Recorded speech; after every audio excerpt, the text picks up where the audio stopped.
Hello, and welcome to the first Be an iPad Artist webinar.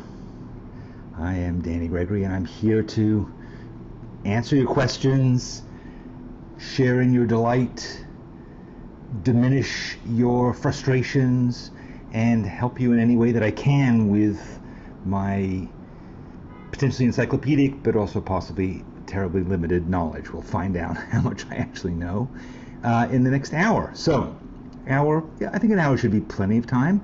It's great to see that so many people have shown up, and I have to say I'm so excited with this class in general. It's just, when I first started thinking about making this class, I thought, well, there might be a few people who are interested in it, but it's amazing to me how many people have been interested in working on the iPad, have expanded themselves and opened themselves up to a brand new medium, and it all, so far, judging by the amazing stuff that I'm already seeing being posted in the schoolyard, you guys are having a great time.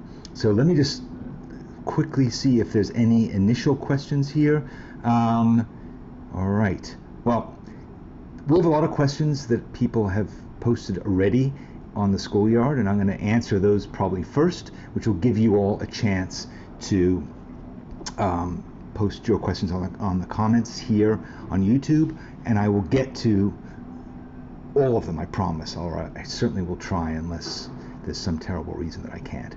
So first of all, I also want to tell you that I have a setup where I'm able to show you the screen of my iPad, and it will fill the whole screen, and you'll be able to see exactly what my computer is doing, my iPad is doing. And then I also have another camera that will show you from outside the iPad, so you can see my hands and you can see that. So we'll figure out which is the most useful to you, but I want to have a couple different options. So excellent. So one thing I'm seeing is a lot of this. Daniela, I want to draw all the time now. Read about it and so on. I even picked up my ink pencils again. I have the SBS Fever. Fantastic. Me too. I was just talking to my friend Kosha this morning, and she was telling me how she just can't stop making art on the iPad. There's something about having it with you. Once you start going, once you start plunging into it, it's so easy. You just pick it up. You know, you're sitting on the couch watching TV, grab your iPad, start doing it. It's just so much fun, and there's so many different things to do, and so I'm so glad that a lot of you seem to be feeling that way too. I know some people have some frustrations. There's some tech difficulties that are getting in your way. Here's my tech difficulty, and the reason that I was a minute or two late today was because I started things up and realized I forgot to charge my pencil. It was literally at 1%. So as I'm wasting time here right now, my pencil is charging. It's almost ready to go. They do charge really quickly, so that's fantastic. Great. So let me just see if there's any other things that I can distract you with while we continue to charge this pencil.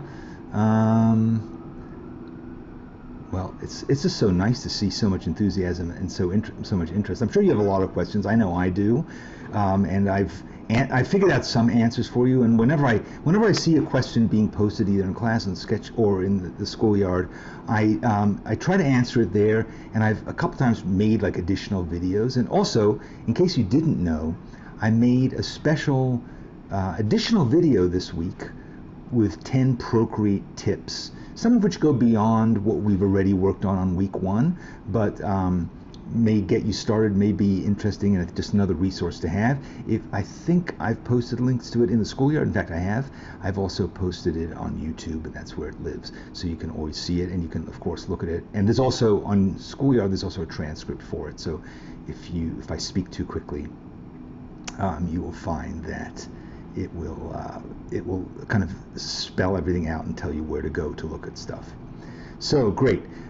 Janice points out an important thing. The schoolyard has a group for the iPad artists and topics within that group for each week's homework.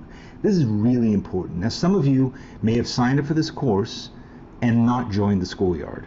You're missing out on a huge benefit of Sketchbook School classes, which is not only are you going to meet other people who are taking the class, not only are you going to be able to share your homework, but also we keep putting on more stuff, more examples, more tips, more stuff in the schoolyard. But specifically, we do it within the group in the schoolyard called Be an iPad Artist. So make sure you join that group. I looked and I noticed that there's probably almost half of the people signed up for this class have not yet joined that particular group, and I don't know why you wouldn't. It's free, it's part of your tuition. It's a great thing to do, and pretty easy. If you have any problems figuring it out, we're there to help you enroll, and you know, we want to know that you're having a problem so we can fix it, because we want you to get as much as you can out of this class and not feel like you have nowhere to turn. So great. Well, there's lots and lots of you. Another thing I wanted to point out to you, and I may even bring this up a second time, which is while I have answers to a lot of your questions, and while your classmates have a lot of answers to, you got to do what I've been doing since the beginning, which is when you have a technical question you can't quite figure out, sometimes just Google it. There's so many incredible mini tutorial things on YouTube that take you through Procreate, take you through how to use the iPad, can solve lots of different problems. So sometimes if you're frustrated and you don't have an answer, Google, blah, blah, blah, Google. Okay. Is there a problem with the audio? Oh no. So everything I've been saying you've been not hearing. Let me just double check this audio. Boy.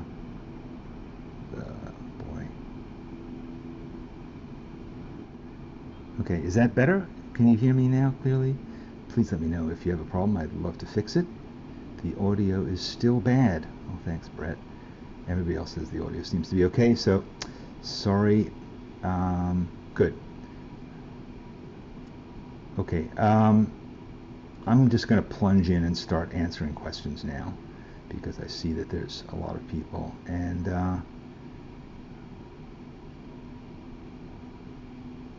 anyway, good.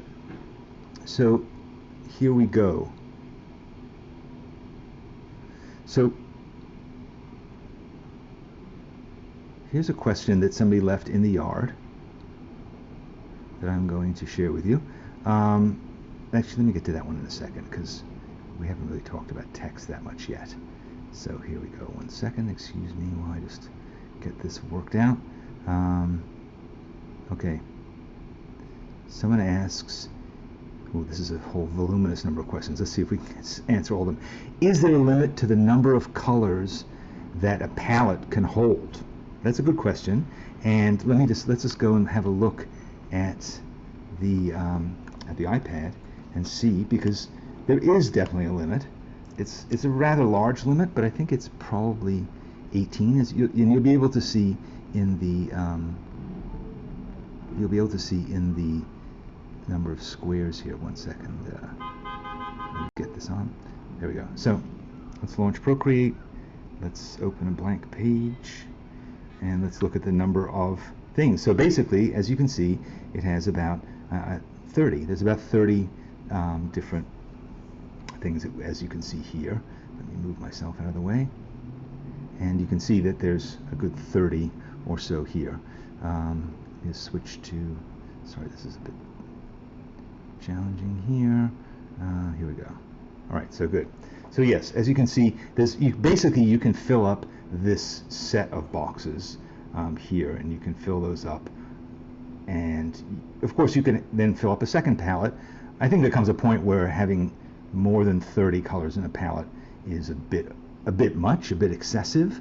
So you might want to decide why is it that you need more, but generally I've found that 30 is enough.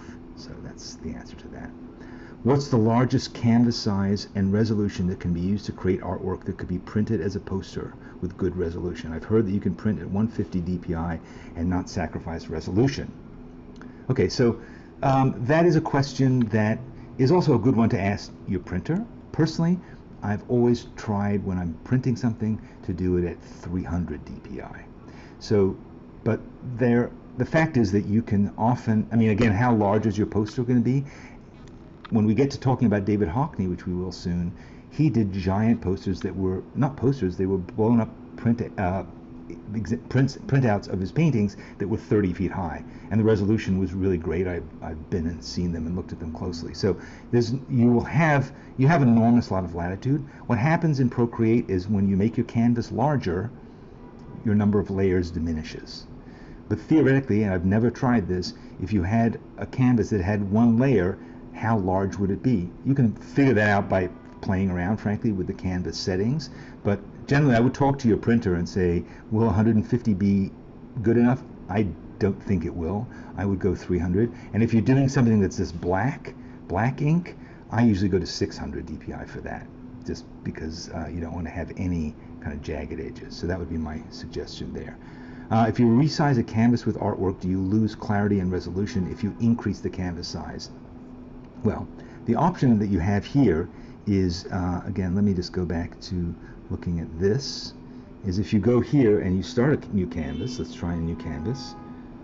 So when you add a canvas, you go to crop and resize, and the key thing is this button here, resample. See that resample? So when you do resample, it takes what you have and it increases it. So if you started small, a small canvas size, when you resample it, it will increase the resolution of it. I haven't played around with that much, so I can't tell you exactly how well it works, but that's generally the idea. So make sure you check resample. That will help you to increase your resolution. Okay, let's go to another set of questions.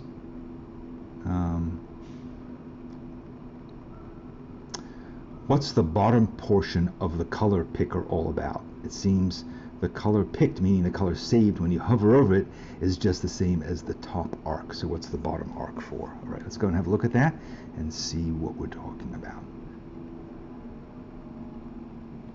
So here's our color picker, and we go to it as a disk. So there are two sliders here. This slider, of course, changes your hue. What color is it? And this slider changes your tone. How dark is it? So if you look up here in the corner, you see those changes. So then there's classic. So classic allows you to change using sliders. So you change your colors using sliders. So here this allows you to change the tone, this allows you to change the intensity, and this allows you to change the hue. When you go to value, that allows you to do similarly. You have the sliders at the top, but you can actually input here the number of the intensity of the saturation, the dark and light part of it. And similarly down here, you can go to RGB, and you might have something that is values that you've gotten from somewhere else. For instance, if you want to, for instance, put in a specific Pantone color, you will be able to find those numbers and put them in. Similarly, down here, hexadecimal, those are for for when you're creating things for the web. You might have a set of colors that you want to input because maybe you have a brand, for instance, that has a particular hexadecimal value of blue that they use, and you input that number. So that's how you control that one. And then of course there's your palettes. So I hope that answers that question as to what those two sliders are. One is for the hue and one is for the value, the intensity of it. All right. Okay. Sorry, let's go back to me. Let's see, what's the next question? In the second video, file management, we're using the term folder synonymous with stack. That's right. So what Procreate does is it says basically it's a stack of drawings, and we kind of have that stack all together.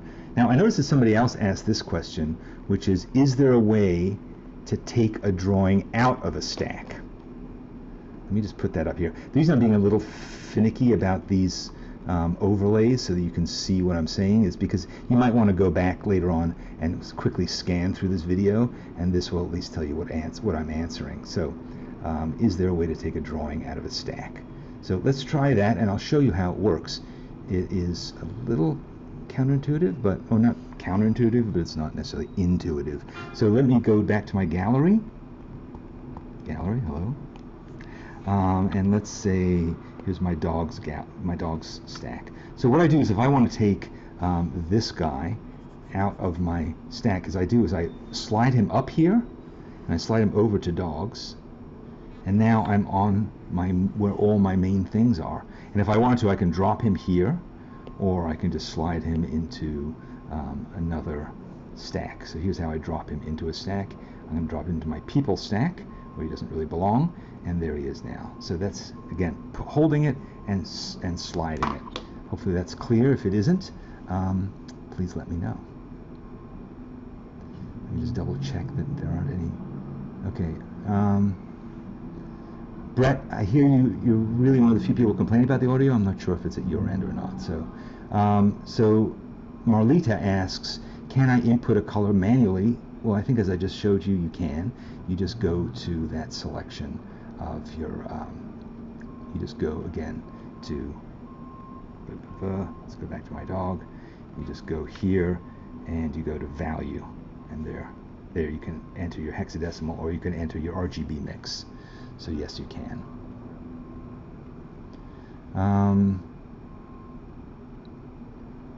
All right, this is a question that I've heard before, and somebody is asking me whether or not you need a Wi-Fi connection. Do you need a Wi-Fi connection to be able to use Procreate? And the answer simply is no, you don't. The only reason that you need one is if you are trying to upload something. But Procreate is native on your iPad. It's an app that you've downloaded, so it's sitting on your thing. In fact, right now, my iPad, I've turned off my Wi-Fi connection because I don't want notifications coming in while I'm talking to you. So yes, turn off your Wi-Fi, turn it back on when you're ready to upload. And in fact, if you're out in the field, which is in fact why she's asking, do you need to have the type of iPad that allows you to actually transmit work even without Wi-Fi, that has its own cell connection? And again, no, you don't. So I hope that that's helpful. Okay, let's see what else we have here. I can't figure out how you're erasing in the videos. Whenever I try, the canvas just moves around. Okay, so this is a question that I think has come up with a lot of people. I just want to change this image because I don't want to damage this drawing of this dog. Let me just start here with this thing. So let me just post that question so you understand what exactly the question is exactly. It is, how am I erasing? And what am I doing when I swivel my fingers around magically and suddenly things disappear? So let's just try that. So here I've got a thing, and suddenly, in fact, let me go to this other camera so you can see what my hand is doing. That will just take me a second to set this up. Okay, so when I do this, it suddenly disappears. But what happens a lot of times when you do this is you can get into something where, oh no, now I'm drawing with my fingers again, or I'm doing this, right? What do I do about that? Okay, so part of it is finesse. See, it still happens to me, but part of it is just lifting your hand, I think, at the end. It's sort of trial and error. Eventually you will get the hang of it, and you'll say, okay, now I know how I'm doing it. And what I'm doing here is actually I'm clearing a layer. Here's another cool thing you can do: double tap. Double tap, and you're just going backwards. And that's actually much less difficult to manage. But yeah, sometimes it can be tricky and annoying because you just want to erase the whole thing. If this is really a problem for you, go up here, go to your layer, and click on clear, and that clears the layer too. So that's another way of doing it. Or if it's really frustrating to you and you're drawing and drawing and you're like, I can't get this damn thing to go away, just delete your layer. Delete it. Okay, so again, it's a little bit of a finessey thing, and a little bit of it is just kind of getting the handle of it. Okay. All right, good. So let's now go back to questions of you folks who are here.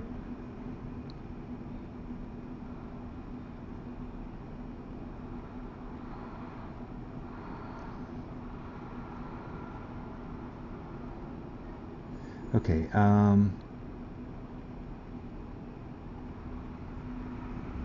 me just.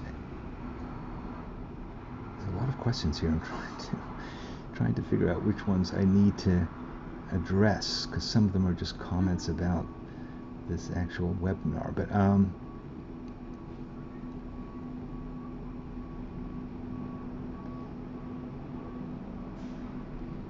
Do you all share your homework in the schoolyard or Facebook or both? I'm not sure if by y'all you mean me and Kosha,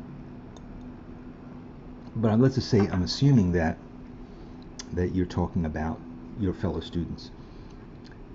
I'm not sure why you would share it on Facebook. You can if you want to, but if you share it in the schoolyard, and specifically you share it in the Be an iPad Artist group, you're going to get other people who are taking the class who can talk to you about it intelligently. If you post it randomly on Facebook, there's 20,000 people in that group, and you're going to get all kinds of comments from them. Some might be useful. That's kind of up to you. That's sort of like discussing your homework outside of school. But if you do it in the schoolyard, you're talking to other people who are taking the class. So I would definitely do it in the schoolyard. Definitely do it within the Be an iPad Artist group. It's also very simple. It's a great interface, and it works really well. So I would recommend that you do it there.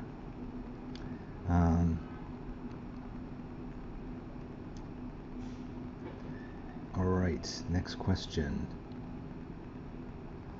Sorry, I'm just scrolling through all of your many comments, trying to find the ones that are questions. And a lot of them, you guys are answering each other's questions, which is awesome.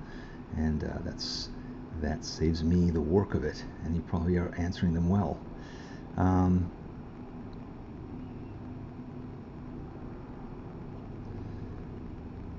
Jen is having trouble figuring out how to get to the YouTube channel. Well, here's what you do. If you're having a problem, like maybe you did going to this one, just go to the Sketchbook School channel. Whenever we have a fresh live thing going on, it appears on that page. That's the simplest thing. I mean, we always post direct links to it in the schoolyard, but generally you'll always find a link to it on right there on the very top of that. Okay, so Eleanor asks, if I have a shape on a layer and I add a background color on another layer, how can I preserve the shape so that it doesn't get the background layer color? Preserve the shape so that it doesn't get the background color. Okay, let me just work through that and see if I understand what she's asking. Okay, so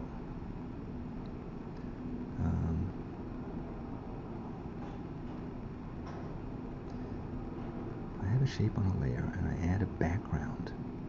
Okay, so let's see, I'm not even sure what layers I have here, but okay. So I have a layer and I have a layer. So I have put a color here, right? There's a color in the background layer, and then I'm drawing a shape on this layer. There's a shape, and it shouldn't pick up the background color. I'm a little mystified by this. Maybe you want to write to me separately, because I'm not quite sure why it would do that. I mean, unless you go in and start messing around with your layer qualities, but normally it would be fine. So shape on a layer, and I add a background color on another layer. How can I preserve the shape so that it doesn't get the background color? Yeah, Eleanor, I'm sorry, I'm mystified by your question, so I can't answer it here.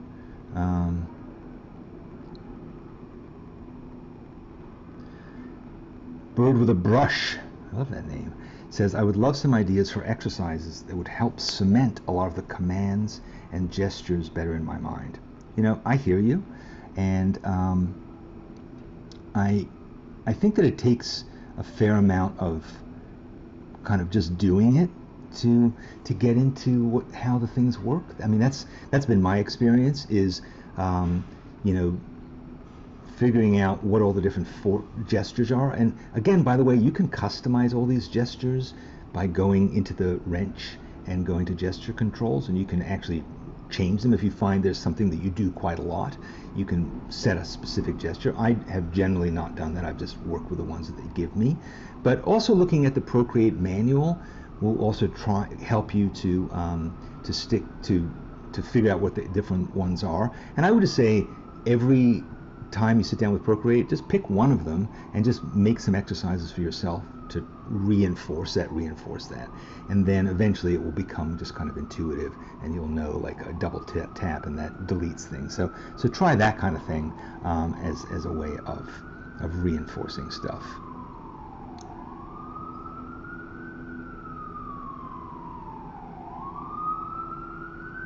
Tell us about your pencil holder. Well, as I think I talked a bit about it, nothing particular. Oh, that thing that that I have the scabbard. I'm not sure what else to tell you. It sticks around my iPad and has a sleeve that you put a thing in, and there you have it. I gave you a link to how to get to it, so hopefully that will help you. All right. Question, Joanna says, I need help understanding layers. That's why we have next week. Remember, we're in week 1 of 4. And there's going to be all kinds of discussions about layers, and then I'm going to continue to reinforce those throughout. So don't worry about layers right now. This week, just kind of learn about the brushes, learn about the different, where the things are, and we will get into it more and more deeply. I've noticed that a lot of people in quote-unquote doing the homework have actually done really elaborate things with layers and coloring things and bringing in photos. We're going to get to a lot of that stuff, and I wanted to do it sort of slowly but surely, just because there is a lot of things to play around with, a lot of things to learn, and we will get to them, I promise. So, okay. Let's see. Are we going to cover the different blending modes for the layers? Absolutely. We're going to do a whole section on that, and I'm going to explain different layers, different blending modes, and when you would use them. I'm also going to give you a chart that you can save that will be good reference. For now, I would say experiment with these different blending modes. See what works. Sometimes something will work in a certain way, and then you'll be in a different situation, and suddenly those blending modes don't work that same way. When you have a different colored background, when you have a different kind of texture, when you have something above and below it. So there are definitely a lot of things to learn. There's a lot of different interactions that different blending modes have with each other. We'll get to all those, and don't be overwhelmed by them, because I'm really going to try and explain them to you in a step-by-step way.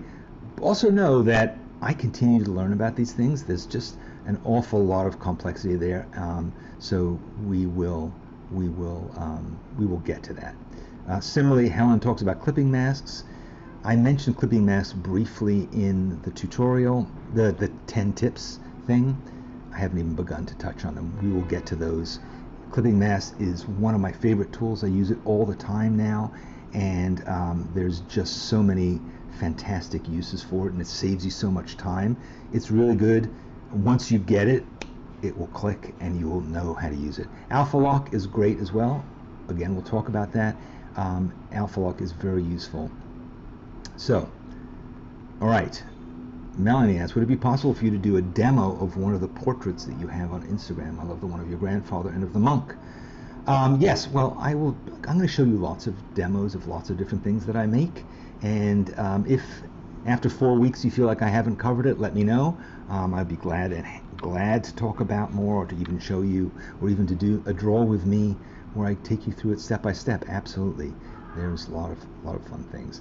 What is Alpha Lock? Alpha Lock you will learn about. I'll just very briefly demonstrate it here.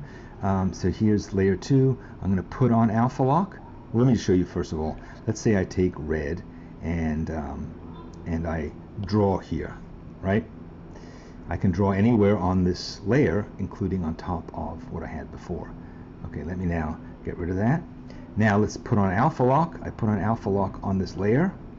Now when I draw, it only goes on the stuff that I had done before. Say it's a nice Easter egg look. So Alpha Lock means whatever you have now is a boundary, and you'll only be able to draw inside of that area, not outside of here. Okay, that's Alpha Lock. Moving on, will you talk about how to print finished art from the iPad? To a certain extent, I will. I did a blog post that I believe just went up on the Sketchbook School blog, where I went into that much more deeply, talking about what options are for printing, giving a few resources, I believe, and talking about that in more depth. I will. I'm not enormously expert in it. I've done some research. I've spoken to some people about it. I personally haven't done a huge amount of printing of my images, but in the end, the images that you're producing in Procreate, they can be TIFF files, they can be Photoshop files, so they are files that you can print like you would print any file that you generate on the computer. So a lot of those rules apply. There's nothing particularly special about the fact that they began in Procreate. But I will, and I'll give you more ideas also for things, and there's a couple of ideas that I'm particularly intrigued by that I talk about in that blog post. I will if you remind me, if I don't think of it, I will post a link to that just in case you didn't see it on the blog. Hope that's helpful, Sherry.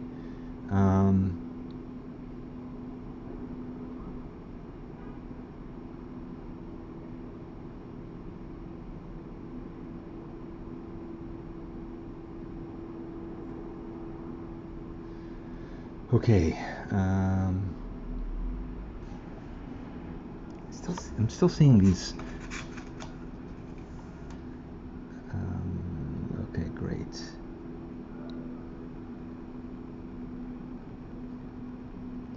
Cynthia says, I have a hard time with filling color in. Okay, well,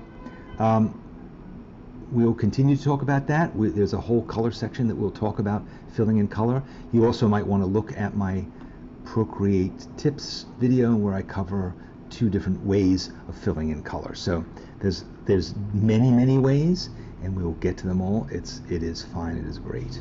It is a great capability of Procreate, is the ability to do that.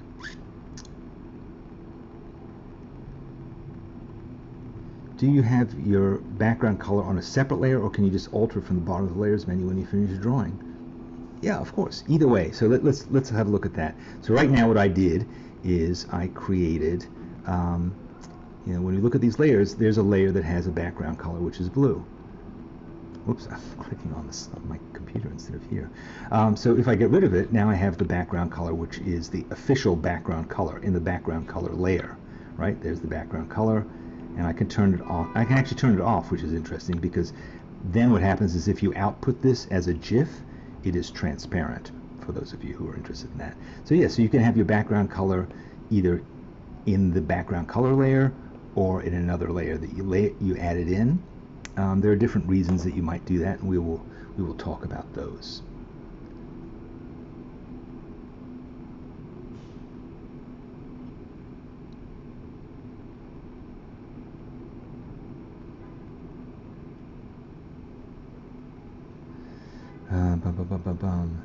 Is there a quick way to select auto white or auto black? That's something that you see in Photoshop, where there's just a black or a white. That's not the case with Procreate. I guess they don't give any higher value to black or white. I mean, I guess the quickest way would be to slide your slider all the way down, and then you get pure black, or slide your slider all the way up to here and you get pure white. But there's always a chance that you'll get a bit of a hint to it. So as you can see here in a lot of my palettes, I just put in pure black and pure white into my palette. So it's always sitting there for me, easy to get to. But that's the best way. Procreate doesn't value black or white above other colors the way Photoshop does for some reason.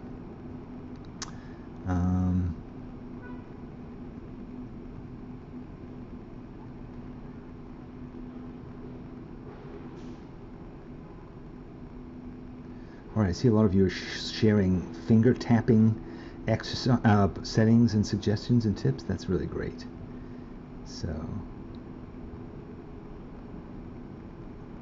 can you share a little bit more about changing the brush property settings? Not this week. That's a really advanced thing that I frankly don't do that much of. We will talk about it more as we come to it. For now, I would say I've noticed a couple people were saying that they got all confused because they went into their brush settings and then they touched things and then they suddenly were in these and they didn't know where all of them were. It's complex. Honestly, there's so many brushes in Procreate right now, and there's so many that you can get, that I rarely make my own. That's just me. You'll find other artists who are very into that. I find that I don't know, it's just not an area that I've spent a lot of time learning about. So, but I will talk a bit more about it, and I will try to explain my limited knowledge of it, and hopefully that will help. Barbara Curtis, please address my issue. What is your issue, Barbara? I'm not sure I see it. Barbara, if you post it again, I will help you, I hope. Okay. Is it possible to export transparent work, i.e. no background? Yeah, just turn off your background. Turn off your background color. And there that is. When you export it as a GIF, it will be transparent. It's great. It's very useful.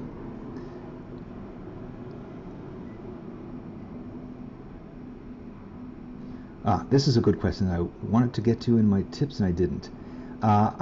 So Marlita has an issue with the color drop leaking out of some of the shapes and filling the whole drawing. I couldn't find a gap anywhere. Okay, so here's how you deal with that situation. Let's get rid of this. Let's clear this. Let's add a new layer. Okay, so let's say we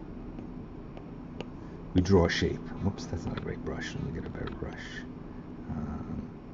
So let's say we draw a shape, and then we go to fill it. Now when we fill it, drop it in that case it worked great. But sometimes when you drop it in, it does that, and suddenly it goes over the whole page. What's happened here? Well, if you notice, right at the very top of the screen, it says color drop threshold. And you notice how I better switch this other angle so you can see what exactly I'm doing here, because this is one of those things where you want to make sure that you are, this is a brush holding issue. I guess that's a way of describing it. Are you holding it the right way? Are you, let me just see here. So, okay, so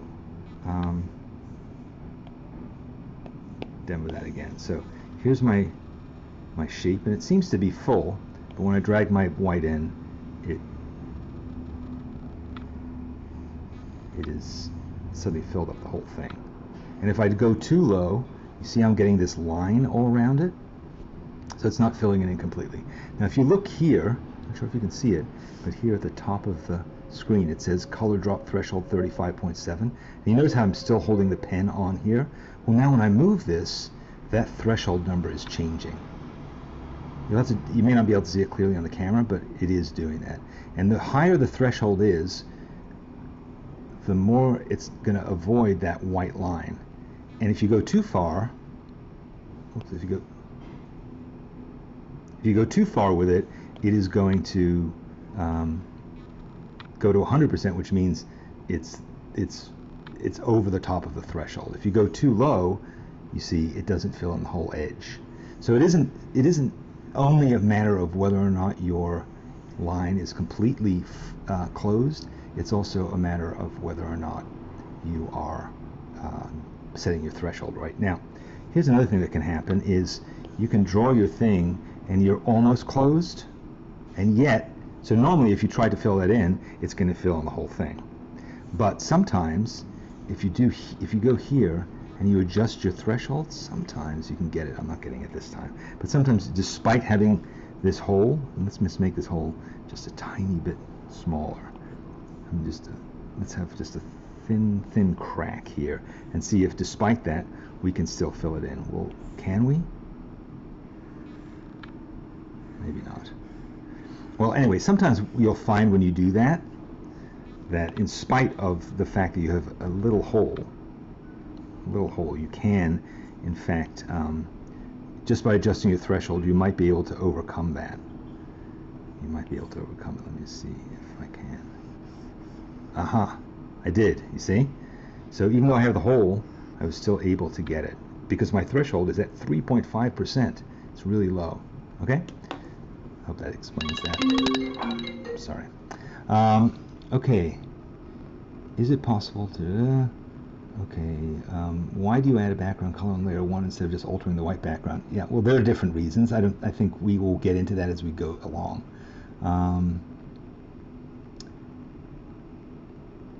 Will there be a live webinar at the end of every week? There will. Every Friday I will answer more questions. So if I didn't get to it today, or if it's about something that we're gonna get to, I promise you I will talk about that. Is there a reverse of alpha lock where you're only able to draw the background?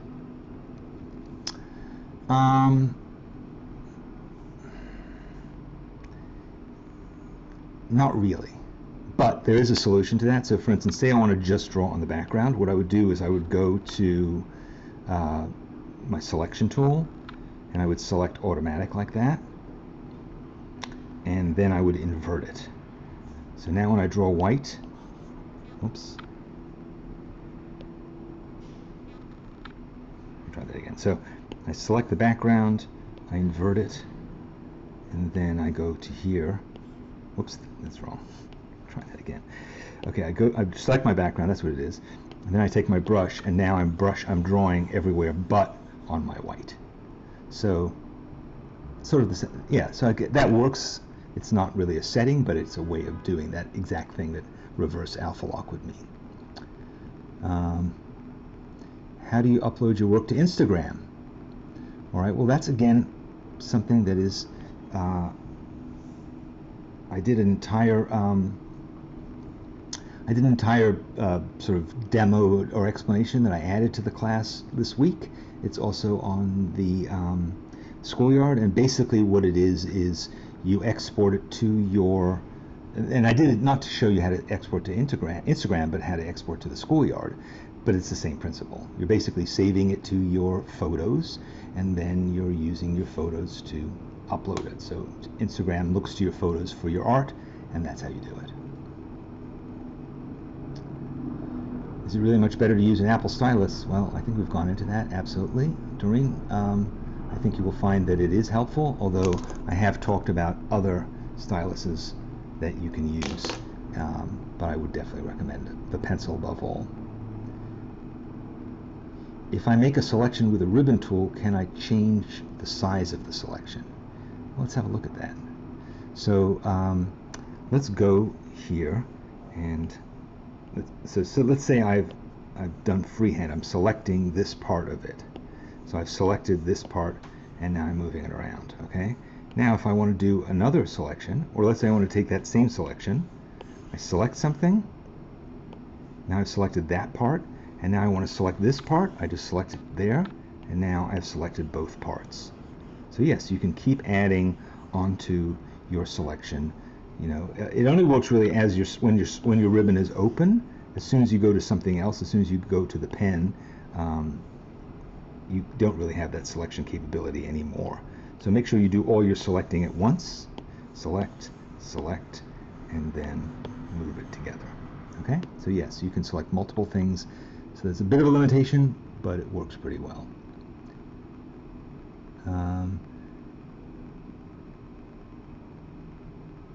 Does it confuse you that we artists jump ahead to week 2 and 3? It confuses me. Yeah, I'm not quite sure why you're doing it. I would wait until we get there. Take your time. That's kind of been the idea. There's a lot of stuff to cover. So any thoughts on using the iPad for visual journaling? Great question. You know, I'm going to talk a bit more about that as I kind of talk about my particular experience. But I think absolutely, you totally can. You could completely create a stack that has a series of pages in it, essentially, and you can certainly add text, or you can handwrite. You can do drawings on one layer. You can add text on another. You can do everything that you would do on a normal paper sketchbook. Absolutely, you could do it on the iPad. And I think what would be interesting is to think about how are you going to access them. Like, might you want to take it out of Procreate and put it into something else? Maybe you want to have it as a PDF, you know, and have all these pages as a PDF, so it's a bit more book-like. Because the drawback of Procreate is each individual file is just a file that fills up your screen, and you'd have less of that kind of paging through feeling that you would have with a regular journal. But I think the benefits of visual journaling, namely drawing and writing about your day and your life, are fantastic on the iPad, and you could also do it, frankly, with the Procreate Pocket on your phone if you wanted to, so you really have a portable thing that you have with you at all times. I think that's great. So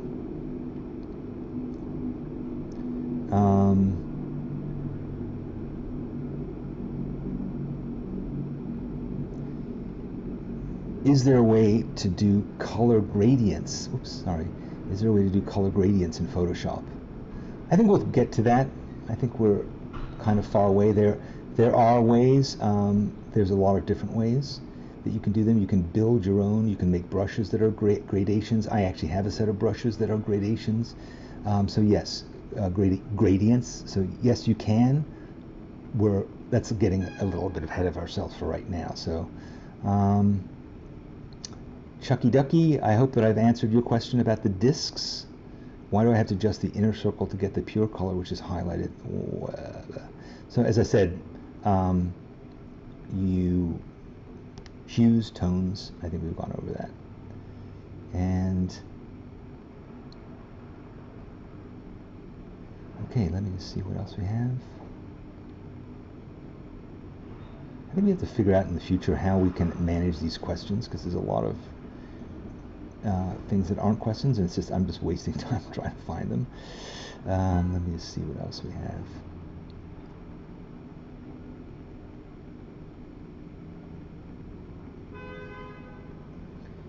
Is there a way to get the canvas straight and full size after moving and resizing? I think there is. I think there's actually there is one thing that actually allows you to have a full size, full screen look at the, I can't remember what it is right now, but there is a way that you can actually have it full size with no tools, and there is some gesture that I've never really used that will fill it completely automatically. Maybe somebody else can figure that out, or maybe it's in the handbook. I don't really know the answer to that. Let's see. Kosha has an answer here, which is the iPad is great for visual journaling. When I just had the iPad, that's just what I did, so I could get daily practice. Fantastic tip. Great. Can you reorder the items in a stack? Good question. Look, I did it. I'm not sure if you noticed it, but I did somehow manage to turn it off. Good. I'm not sure what I was doing to do that, and that's typical of my learning process. So, can you reorder things in a stack? Absolutely. Just hold on to it, move it, and it will reorder it. So you can put them in any order you want to. It's not like with the Finder on Mac where you can order them by creation date or name. No, you can only do it by just moving them around and getting them in place. Okay.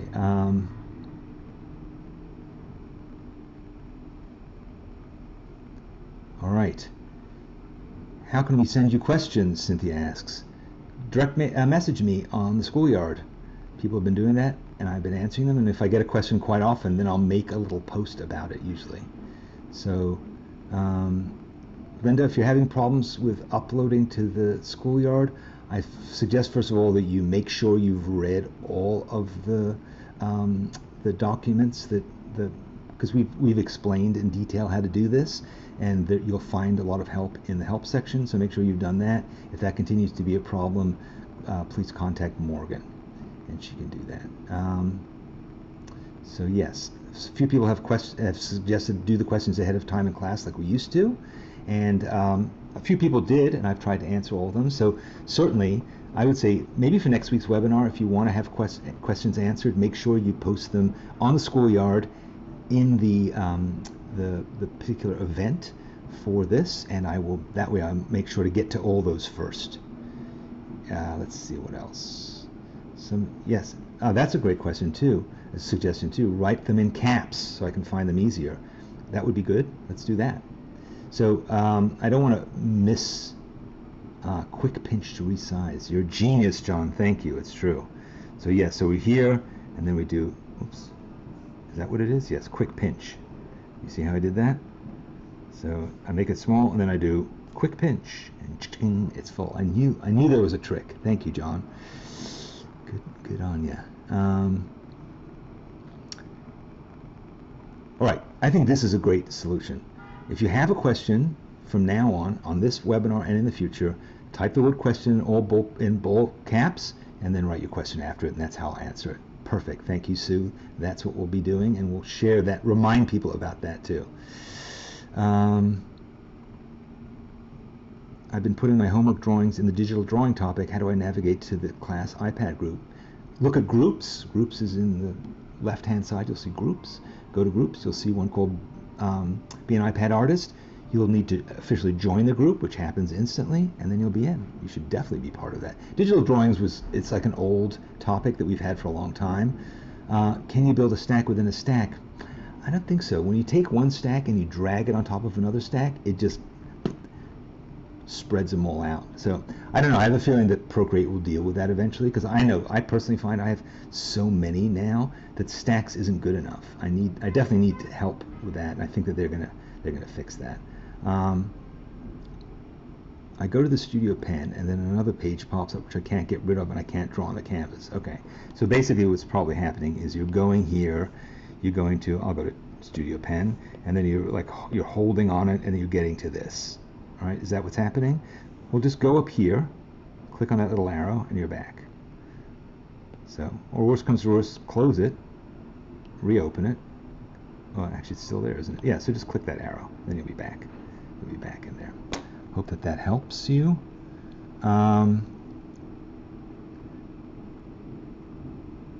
Question, moving the slider bar from side to side or deleting? What does that mean? Moving the slider bar from side to side or deleting? Are you talking about this slider bar here? Is this slider bar? I'm not sure what you mean. I think you need to explain it to me a bit more carefully, and then I'll answer you. All right. It is a bull terrier. I forget when I drew this guy, but yes, it was fun.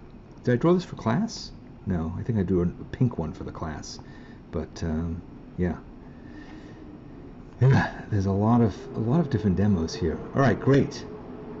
Well, guys, we're almost running out of time, so let us wrap this up. Let's wrap it up. Let me go back and take over the screen again. Okay.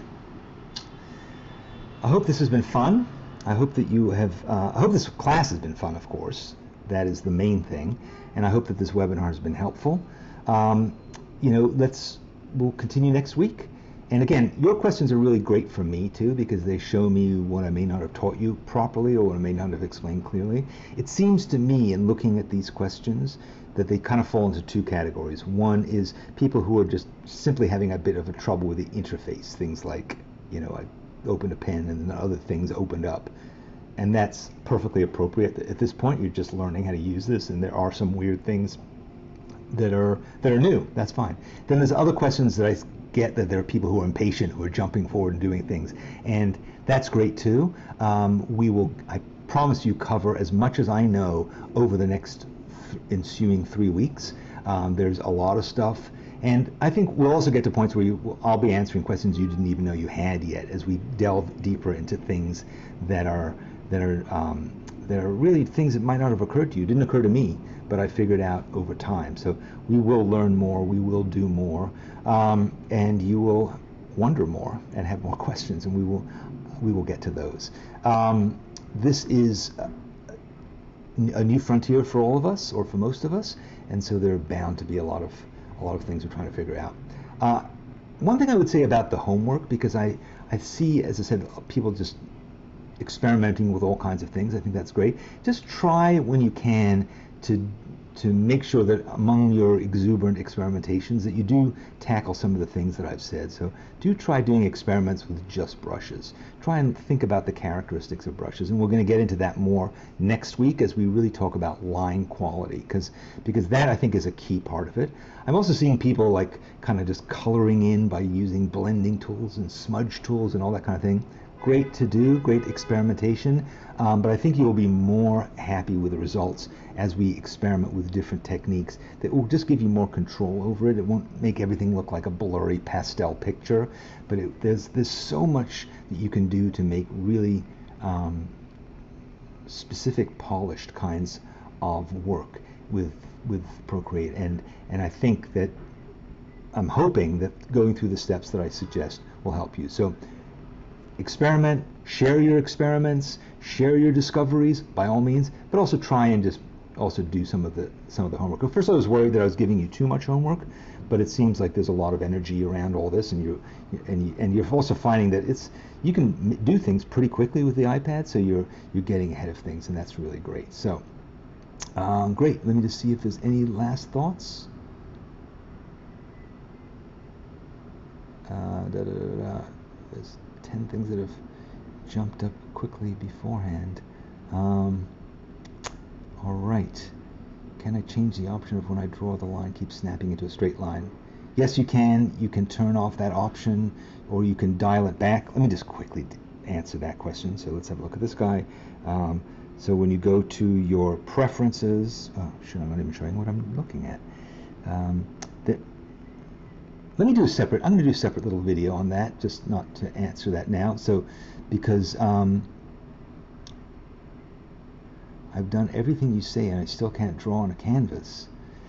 Barbara, I think that that's a problem that goes beyond my ability to answer. I think you may need to speak to somebody at an Apple store if you're having a problem, because that's an unusual problem to have, I'm afraid. I'm sorry, I can't answer it. I'm sure that's really frustrating. And Christine answered it already. Make sure your pen is paired to the iPad. Particularly if you got a new one, you need to set it up with Bluetooth. You need to make sure, and I'm sure there are Apple Pencil tutorials on the Apple website that will explain that for you. Sorry. Good question. Good question. Well answered. Barbara says jumping forward is hard to avoid because we don't know what we don't know. It's true. You don't. Is the entire?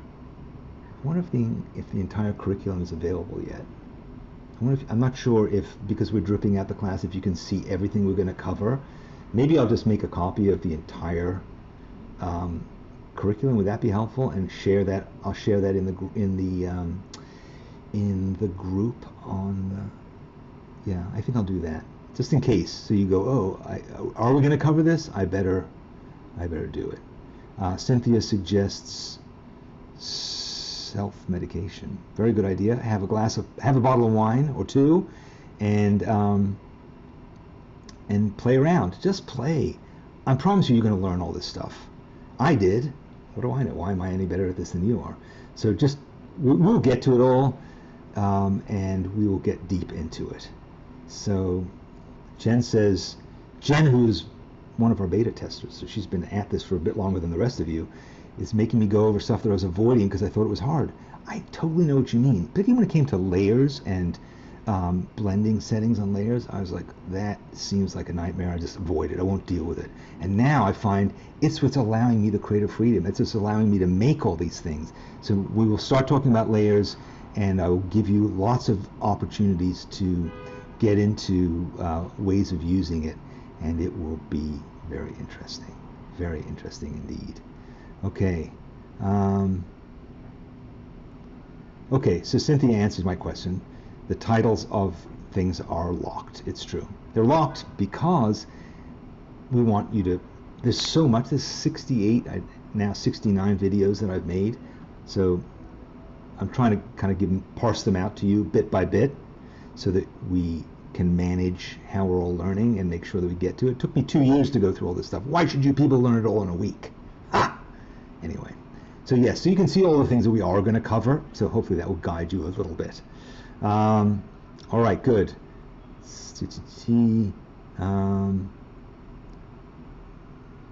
Exactly, Janice, always wise, always says the right thing at the right time. Okay. Anne makes another good point. Sometimes your pencil doesn't work because the Bluetooth connection's been broken. That happens particularly after you charge your iPad. You need to, so what you do is you just pull off the cap, stick it to the side of your iPad for a second and pull it out, and it will be reconnected. And a way to make sure that that's the case is if you open Procreate and you can draw with your finger, then that means that you don't have a connection with your pencil. Pop it in, it will work. It should all be great. So if you're having a problem with that, it will be there. Okay.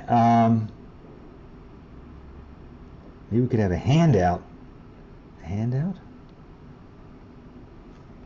You mean if you're struggling with the cost of buying a new iPad, you want me to send you money? No, I know what you mean. A handout for all of these questions? Maybe. I'm not sure that I can. I'm not sure I have the bandwidth, but that's why I think posting all these, that's why I'm trying to put the questions on the screen so that you can, what's it called, scrub through on YouTube and see what all the answers are. What did you mean, a handout of the curriculum? I guess you could print out the curriculum? I don't know. You know, this course is as flawed as I am, but hopefully it is useful too. So let me know if there's anything else that you want to know or anything else you want me to demonstrate, and And if if several people ask for the same thing, then I will make a video like I did with. I made a little animation of how to do a three-fingered scrub. Hopefully you saw that. I was quite proud of that. So yes, lots to learn, lots to play with, lots to answer, and I hope that we covered as much of it as possible this week. Thank you so much for joining me. I'll see you next Friday, at the same time, in the same place, and I will answer even more questions if I can. Thank you for taking this class. Thank you for being part of our community, and thank you for joining me on this webinar. It's been a pleasure. Have a great weekend. Use your iPad. Do a bunch of drawing. See you on Monday. New classes, new lessons.